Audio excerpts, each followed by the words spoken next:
गठबंधन को लेकर के भी बहुत सारे सवाल उठते हैं कि आने वाले समय में क्या जनसुराज का गठबंधन कांग्रेस के साथ हो जाएगा, किसी और के साथ हो जाएगा, ये सारी बातें भी चल रही है। क्या गठबंधन को लेकर के रणनीति बदल रही है? बिहार में बदलाव लाना है तो उसके लिए रणनीति बदलने की अगर ज़रूरत पड़े तो उस पर भी विचार किया जा सकता मतलब है। रणनीति बदल सकती है। पहले जो रणनीति थी गठबंधन नहीं करना है, किसी से किसी के साथ नहीं जाना है, वो ये सब तो चीजें बात चल रही है कि चैप्टर 2 लोड हो रहा है, प्रशांत किशोर 2.0 आ रहे हैं। क्या है ये, इस चर्चा के पीछे क्या वजह है? एक चीज जो आप लोग चाहते थे वो नहीं हो पाया। आप लोग पूरे चुनाव में कहते रहे, मंत्रियों पर बड़ा बड़ा आरोप लगाते रहे। प्रशांत किशोर जी बोले कि अगर उन लोगों को मंत्रिमंडल में शामिल किया जाएगा तो फिर से हम लोग सड़क पर उतरेंगे, कोर्ट तक जाएंगे, और सारे के सारे लोग को मंत्रिमंडल में शामिल कर लिया तो गया। अभी तो जुम्मा 2 दिन हुआ है, तूफान को आने दीजिए, ये तूफान के पहले की शांति है। ये भी चीज देखा जा रहा है, जब से नई सरकार बनी है बुलडोजर एक्शन खूब हो रहा है और कहा जा रहा है कि अतिक्रमण मुक्त कराया जा रहा है, जगह जगह बुलडोजर चल रहा है, लोग परेशान हो रहे हैं। सवाल ये है कि जन सुराज का इस पर क्या टेक है? क्या अतिक्रमण हटाया जा रहा है, ये अच्छी बात है, या जिस तरह से बुलडोजर चलाया जा रहा है उस पर कुछ और आप लोगों का मानना है? जन स्वराज तो केवल यही कहेगी कि ऐसी कोई भी कार्रवाई हो तो वो न्याय संगत तरीके से हो। और अभी जाड़ों का समय है, जिन जिन का घर आप तोड़ रहे हैं, क्या उनको कोई ऑल्टरनेटिव है, उनके लिए आप क्या इंतजाम कर रहे हैं? ये हमारी हार थी, ये हमारी कमी थी। देखिए, बहुत अच्छा बात है कि आप लोग एक्सेप्ट भी कर रहे हैं, कुछ लोग तो एक्सेप्ट भी नहीं करते हैं। नमस्कार, स्वराज पोस्ट देख रहे हैं आप। मेरा नाम है अनिकेत पाठक। जन सुराज पार्टी चुनाव से पहले खूब चर्चा, चुनाव के समय चर्चा। हालांकि चुनाव में जीत नहीं हो पाई एक भी सीट, लेकिन इसके बाद भी अभी भी चर्चा हो रही है। कहा जा रहा है कि चैप्टर 2 लोडिंग हो रहा है, प्रशांत किशोर वापस लौटे हैं और फिर से तैयारी कर रहे हैं। क्या कुछ तैयारी चल रही है, जनसुराज आगे क्या कुछ करेगा, इन्हीं सब चीजों को समझने के लिए हम जनसुराज के प्रदेश अध्यक्ष मनोज भारती जी के पास आए हैं। उन्हीं से बातचीत करेंगे और समझने का प्रयास करेंगे। मनोज भारती जी, सबसे पहले तो स्वराज पोस्ट में बहुत बहुत स्वागत है आपका। बहुत बहुत धन्यवाद। आपके दर्शकों को भी मेरी शुभकामनाएं। बात चल रही है कि चैप्टर 2 लोड हो रहा है, प्रशांत किशोर 2.0 आ रहे हैं। क्या है ये, इस चर्चा के पीछे क्या वजह है? आपने खुद ही बताया कि इस चुनाव में जनसुराज की बहुत बुरी हार हुई है। तो इस हार को एनालाइज करने के लिए जो कमियां थीं, जो खामियां थीं, उनको दूर करने के लिए एक मंथन का समय है। इसके अलावा जिन चुनाव के दौरान जो अनियमितताएं हुईं, उसके ऊपर न्यायालय का दरवाजा खटखटाने के लिए जो तैयारी होनी चाहिए, उसमें भी हम लगे हैं। और तीसरी बात, संगठन का स्वरूप जो होना चाहिए था वो समय कम होने के कारण पूरा नहीं हो पाया था। तो हम चाहते हैं कि अब हमारा जनसुराज का संगठन जमीन के लेवल से शुरू हो और फिर हम अपनी पूरी संगठन को एक कॉम्पैक्ट यूनिट की तरह बनाए। तो यही बेसिकली यही 2-3 चीजें हैं जिस पर हम लोग लगे हुए हैं। आइडिया ये है कि 15 जनवरी तक ये बेसिक चीजें पूरी हो जाएंगी और उसके बाद हम फिर पूरे जोर शोर से अपने नए अभियान में मतलब आप कह रहे हैं कि चुनाव में गड़बड़ी हुई है और उसके खिलाफ आप लोग कोर्ट भी जा रहे हैं? बिल्कुल। और कमेटी भंग की गई है, वो कमेटी कब तक बन जाएगी? क्या ये जो बैठकें हो रही है, जो प्रशांत किशोर लोगों के साथ बैठक कर रहे हैं, वो कमेटी बनाने के लिए ही हो रही है? कमेटी बनाने के लिए ही है। बिल्कुल सही आप अंदाज लगा रहे हैं। बिल्कुल। चुनाव में आप लोग कह रहे हैं कि गड़बड़ियां हुई हैं, लेकिन आपको लगता है कि जन सुराज पार्टी कहां पर चूकी? अगर अपने अंदर लोग झांक करके देखें, क्योंकि विपक्ष जो है एक तरफ यही कह रहा है कि सारा गड़बड़ी उन्हीं लोग में था, हमारे अंदर कोई गड़बड़ी थी ही नहीं। क्या जन सुराज पार्टी इस बात को मानती है कि हमारे अंदर भी कुछ गलतियां थी जिसको कि सुधारा जा सकता था? मैं आपको अगर एक ऑर्गेनाइज ढंग से समझाऊं तो हमारी हार के विभिन्न कारणों को 2 भागों में बांटा जा सकता है। एक है एक्सटर्नल फैक्टर और दूसरा है इंटरनल फैक्टर। इंटरनल फैक्टर तो आपने देख लिया, जो मैंने बताया कि संगठन में कमियां थी, जो तरीका था उसमें सुधार लाने की ज़रूरत है, समय हमारे पास कम था, तो हमने जो सोचा, जिस जिस जिस मुद्दों पर हमने सोचा कि हमारा संगठन काम करेगा चुनाव के पहले, उन सब से बहुत ज़्यादा सफलता नहीं मिली। तो ये था इंटरनल कारण। एक्सटर्नल कारण को फिर से हम देखें तो हम दो तरीके से देख सकते हैं। एक ऐसे इंटरनल कारण जिन पर हमारा कोई वश नहीं है, हम उसके बारे में कुछ नहीं कर सकते हैं, और वो कारण था कि लोगों में एक भय पैदा कर दिया गया था कि अगर आपने एनडीए के अलावा किसी और पार्टी को वोट दिया तो जंगल राज वापस आ जाएगा, जंगल राज वाले ज़्यादा सीट ले आएंगे और उनकी सरकार बन जाएगी।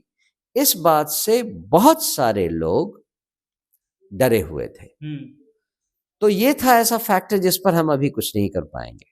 लेकिन एक्सटर्नल फैक्टर में ही एक दूसरा था जो चुनाव में अनियमितताएं दिखी, उसके अगेंस्ट जनसुराज पार्टी न्यायालय के पास जाएगी और उसी की तैयारी चल रही है। बहुत सारी रणनीतियां बदली जा रही हैं और चर्चाएं ये चल रही हैं कि प्रशांत किशोर की कांग्रेस की जो नेत्री हैं प्रियंका गांधी, उनसे मुलाकात हुई है और कुछ बातचीत चल रही है। ये जो बातें चल रही हैं, इस पर क्या रिएक्शन है आपका? ये तो क्या प्रियंका गांधी से मिले हैं मुझे प्रशांत? लगता है कि इस पर आपको प्रशांत किशोर जी से खुद ही सुनना चाहिए। मैं इसके बारे में कोई कमेंट करूं तो सही नहीं होगा। प्रशांत किशोर जी जब अपना प्रेस कॉन्फ्रेंस करेंगे उसी में वो सारी चीजें। क्या प्रशांत किशोर जी ने आप लोगों से सब बात की है कि हम किसे मिल रहे हैं, बातचीत चल रही है? या गठबंधन को लेकर के भी बहुत सारे सवाल उठते हैं कि आने वाले समय में क्या जनसुराज का गठबंधन कांग्रेस के साथ हो जाएगा, किसी और के साथ हो जाएगा? ये सारी बातें भी चल रही है। क्या गठबंधन को लेकर के रणनीति बदल रही है? चुनाव के बाद बहुत तरह तरह की बातचीत हुई है, बहुत तरह की प्रक्रियाएं हैं जिनके ऊपर विचार किया गया है, और पार्टी का जो टॉप लीडरशिप है वो इस बात से वाकिफ है कि अगर हमें बिहार में बदलाव लाना है तो उसके लिए रणनीति बदलने की अगर ज़रूरत पड़े तो उस पर भी विचार किया जा सकता मतलब है। रणनीति बदल सकती है। पहले जो रणनीति थी, गठबंधन नहीं करना है, किसी से किसी के साथ नहीं जाना है, वो ये सब तो चीजें केवल आप एक एग्जाम्पल ले रहे हैं, रणनीति में तो बहुत तरह की बातें आएंगी और उन सब पर विचार किया जा सकता है, ये निर्णय तो है। जहां पक्ष विपक्ष एक दूसरे पर पलटवार कर रहा है, वहां जनसुराज को लेकर के ये देखा जा रहा है कि कांग्रेस के प्रभारी थे अल्लावारू, वो भी आप लोगों की तारीफ करते हैं और कहते हैं कि भविष्य में हो सकता है कि साथ आ सकते हैं। ऋतुराज सिन्हा भाजपा से, वो कहते हैं कि एक अच्छी विपक्ष की भूमिका जनसुराज निभा सकता है, अगर वो चाहे भविष्य में तो हमारे साथ आ सकते हैं। तो जनसुराज को लेकर के दोनों ही तरफ से इस तरह के कमेंट क्यों आ रहे हैं? उसका कारण अगर आप ध्यान दें तो एक ही है। जनसुराज इन चुनाव में एक नई विचारधारा के जनक के रूप में देखी जा रही है। जो शुद्धता और स्वच्छता राजनीति में होनी चाहिए, उसकी एक झलक जनसुराज ने लोगों को और नेताओं को दिखाई है। वो कहते हैं कि जितनी चर्चा उनकी जीत के हैं उतनी ही चर्चा हमारी हार के भी है। इसके पीछे भी यही कारण है, और जो लोग जीते हैं उनको भी लग रहा है कि जो अलख जनसुराज ने जलाई है उसमें जान है, और उस बात से हर कोई मुतासिर है, हर कोई उस बात के असर को पहचानता है। तो हर पार्टी की एक नेचुरल टेंडेंसी है कि वास्तविकता से आप आंखें कब तक मूंदेंगे। वास्तविकता ये है कि बिहार पिछले 35 सालों में देश का सबसे पिछड़ा राज्य रहा है। चाहे बीजेपी कितना भी कमाल करे, चाहे मोदी जी कितना भी ताल ठोक लें, नीतीश बाबू जितना भी अपना पीठ थपथपा लें, बिहार तो बदला नहीं है। पिछले 35 सालों में हम सबसे पिछड़े राज्य रहे हैं देश में। इस वास्तु स्थिति को कौन बदलेगा, कैसे बदला जाएगा, और जिन लोगों ने बिहार की जनता को बार बार धोखा दिया है और जिस तरह से उन्होंने जनता का विश्वास इस बार पाया है, तो क्या वो जनता के विश्वास को पूरा करने में असरदार होंगे? क्या वो जनता की आशाओं को पूरा कर पाएंगे? यही सवाल है। और जनता ने जो भरोसा दिखाया है उस पर कितना खरा लेकिन उतरेंगे। सवाल ये है कि आप लोगों ने, जनसुराज ने शिक्षा और पलायन को मुद्दा बनाया। अभी नई नई सरकार बनी और 2 विभाग बनाए गए, एक उच्च शिक्षा विभाग बनाया गया और एक बनाया गया प्रवासी श्रमिक कल्याण विभाग। तो इन दोनों विभागों से तो आप लोग खुश हो गए होंगे कि देखिए हम लोग चलाए, इतना कहे चुनाव में और बना दिया गया है, तो लग रहा है कि अब बदलेगी कुछ स्थिति शिक्षा की और पलायन की। हम लोग इन चीजों से खुश नहीं हैं, मतलब खुश नहीं होते हैं। हम तो इस बात को वो रियलिटी चेक की तरह देखते हैं कि 20 सालों के दौरान एक बार भी बीजेपी के टॉप लीडरशिप ने चुनाव जीतने के बाद या किसी भी समय पर पलायन और शिक्षा और रोजगार और फैक्ट्री के बारे में इतनी बात नहीं की जितनी इस बार मोदी जी ने चुनाव जीतने पर जो उनका भाषण था अपने पार्टी के कार्यकर्ताओं को, उसमें उन्होंने जितनी बार इस तरह इन चीजों का उल्लेख किया, वो गौर करने वाली बात है। और इसी बात को अगर आप संज्ञान में लें तो वो सारी चीजें वही हैं जो जनसुराज अपने भाषणों में, अपने कार्यकलापों में कहता आ रहा है। चाहे नई मिनिस्ट्री का बनना, चाहे क्या बोलते हैं उसे, वृद्धावस्था पेंशन को बढ़ाना, ये सब दिखाता है कि जनसुराज ने अपना काम करना शुरू कर दिया है। बिना जीते, बिना सरकार में आए, बिना जीते काम हो रहा है। जो हम चाहते थे, जो बदलाव बिहार में चाहते थे, उस बदलाव की जरूरत सत्तारूढ़ दल को भी समझ में आ गई है और वो उस पर काम कर। लेकिन एक चीज जो आप लोग चाहते थे वो नहीं हो पाया। आप लोग पूरे चुनाव में कहते रहे, मंत्रियों पर बड़ा बड़ा आरोप लगाते रहे। प्रशांत किशोर जी बोले कि अगर उन लोगों को मंत्रिमंडल में शामिल किया जाएगा तो फिर से हम लोग सड़क पर उतरेंगे, कोर्ट तक जाएंगे, और सारे के सारे लोग को मंत्रिमंडल में शामिल कर लिया गया। तो अभी तो जुम्मा 2 दिन हुआ है चुनाव के रिजल्ट को निकले। आपको क्या पता है कि हम किस तूफान को लाने के लिए शांत करें। तैयारी चल रही है निश्चित रूप से। तूफान को आने दीजिए, ये तूफान के पहले की शांति है। ये भी चीज देखा जा रहा है, जब से नई सरकार बनी है बुलडोजर एक्शन खूब हो रहा है और कहा जा रहा है कि अतिक्रमण मुक्त कराया जा रहा है, जगह जगह बुलडोजर चल रहा है, लोग परेशान हो रहे हैं। विपक्ष की बात करें तो विपक्ष के जो नेता हैं अभी फिलहाल हैं भी नहीं कि उनसे सवाल किया जाए बिहार में। सवाल ये है कि जनसुराज का इस पर क्या टेक है? क्या अतिक्रमण हटाया जा रहा है ये अच्छी बात है, या जिस तरह से बुलडोजर चलाया जा रहा है उस पर कुछ और आप लोगों का मानना है? जनसुराज तो केवल यही कहेगी कि ऐसी कोई भी कार्रवाई हो तो वो न्याय संगत तरीके से हो। और अभी जाड़ों का समय है, जिन जिन का घर आप तोड़ रहे हैं, क्या उनको कोई ऑल्टरनेटिव है?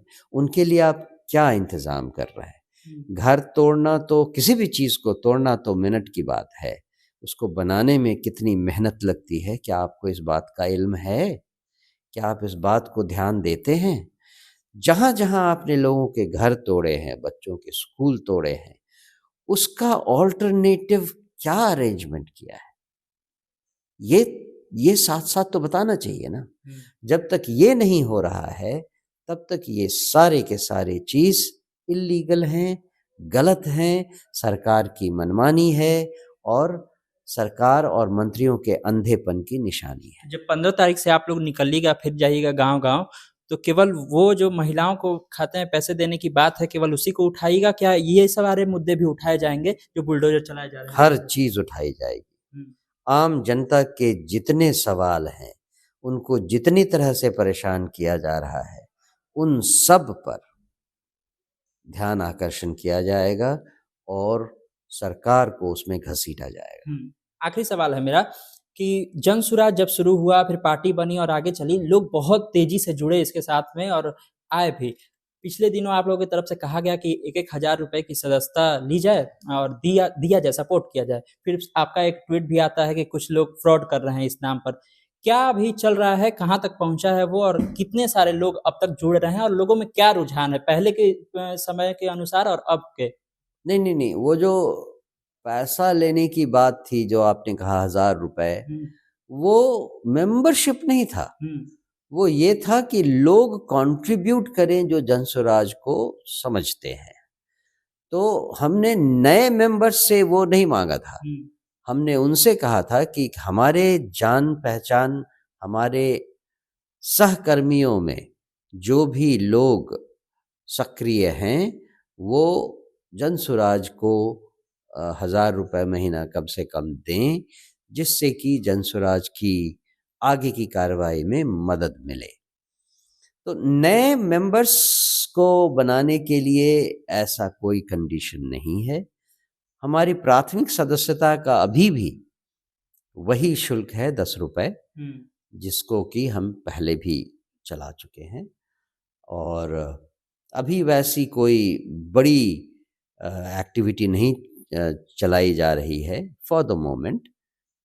जब हम 15 जनवरी से काम शुरू करेंगे, फिर हम सब तरह से जुड़ेंगे। और वैसे भी आपने देखा कि बहुत सारे हमारे जो मेंबर्स हैं, जितने मेंबर्स रजिस्टर्ड हैं, अगर उन सब ने भी वोट दिया होता तो हमारा वोट प्रतिशत बहुत ज़्यादा होता। यही सवाल उठ रहा लेकिन था। इसका मतलब है कि जो हमने लोगों को मेंबर तो बनाया, लेकिन उनको पार्टी से, पार्टी के कार्यक्रमों से, पार्टी की बातचीत से इतना मुतासर नहीं किया कि वो जनसुराजी बन सकें और जनसुराज की बात को समझकर वोट दे सकें। पंचायत चुनाव ये पर भी हमारी हार थी, ये हमारी कमी थी। देखिए, बहुत अच्छा बात है कि आप लोग एक्सेप्ट भी कर रहे हैं, कुछ लोग तो एक्सेप्ट भी नहीं करते हैं। पंचायत चुनाव को लेकर के जो चीज़ें चल रही हैं आने वाले समय में है, उस पर कितना फोकस होगा जनसुराज का? क्योंकि देखा गया कि जो आपके लोग लड़े चुनाव में, बहुत सारे लोग ऐसे थे जो पंचायत प्रतिनिधि थे, अलग-अलग स्तर पर काम कर रहे थे, उस पर भी फोकस है? उसके लिए कोई कार्यक्रम चल रहा है? पंचायत चुनाव एक ऐसा चुनाव है जिससे ग्रास रूट, जिसको बोलते हैं, ग्रास रूट पर असर होता है। और हमारी जनसुराज की अपनी प्रक्रिया में भी पंचायत इलेक्शन बहुत मायने रखते थे। तो उस हिसाब से इवन दो हम अभी सरकार में नहीं हैं, लेकिन पंचायत इलेक्शन तो अपनी महत्ता रखते ही हैं। इसलिए हम पूरी तरह से कोशिश करेंगे कि पंचायत चुनाव में जनसुराज से जुड़े हुए लोग भाग लें, और जितनी ज़्यादा जगह पर पॉसिबल हो, जनसुराज की भावना को पंचायती राज के मार्फत लोगों तक पहुंचाया जाए और उनकी सुविधा के लिए काम किया जाए। बहुत बहुत धन्यवाद मनोज भारती जी। देखिए, तो जनसुराज में रणनीति बहुत सारी बदल भी रही है और इसके लिए तैयारी भी चल रही है। कहा जा रहा है कि प्रशांत किशोर खुद बैठ रहे हैं और खुद बैठ करके ये तय कर रहे हैं कि कहाँ कहाँ कमियां रह गई उसको सुधारे, और सरकार को घेरने का जो प्रयास है उसके लिए जब 15 तारीख से वो निकलेंगे तो किन किन मुद्दों पर वो बात करेंगे, क्या क्या करेंगे, इन सब पर भी हमारी नजर बनी रहेगी। फिलहाल मनोज भारती जी ने बहुत सारी जानकारियां दी हैं। कैसा लगा आपको ये वीडियो, कमेंट में अपनी राय जरूर दीजिएगा। तमाम सारे अपडेट के लिए आप इस स्वराजपुर से जुड़े रहिए। यूट्यूब पर देखें हमारे चैनल को सब्सक्राइब कर लीजिए, फेसबुक देख रहे हैं, को लाइक कर लीजिए। धन्यवाद, नमस्कार।